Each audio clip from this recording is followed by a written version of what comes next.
সিদ্ধি আশ্রম থেকে rail station যে রাস্তা ছিল এটা আগে তো অনেক পাতলা রাস্তা ছিল, ওটাকে ওয়াইডেনিং এবং ভালো করে রাস্তা করার একটা প্রজেক্ট পিডব্লিউডি ডিপার্টমেন্ট নিয়েছে।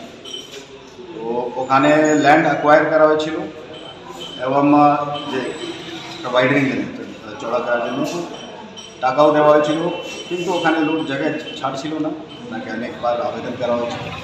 তারপরে ওখানে প্রায়ার নোটিশ প্রায়ার ওয়ার্নিং দিয়ে আজকে ওখানে এএমসি সাহায্য করছে বেসিক্যালি যে মহকুমা প্রশাসনকে ওই জমিন ভ্যাকেট করার জন্য, সো দ্যাট ওখানে রোড যেটা রোড ওয়াইডনিং কাজ হচ্ছে ওটা কমপ্লিট হতে পারে।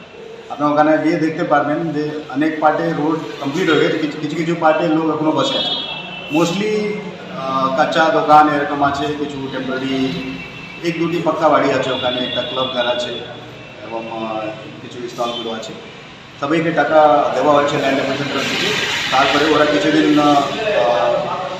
চাইছিল যে ওরা শ্রমিক হাঁটাবো, দিন দেওয়া হচ্ছে, ওর থেকে বেশি দেওয়া হচ্ছে। তারপরে আজকে সকাল থেকে এমসি একটা সাহায্য করছে পিডব্লিউডি এবং সাব ডিভিশনাল অ্যাডমিনিস্ট্রেশনকে যে রোডের জন্য জায়গা আমরা পাই, ওটাই করছে।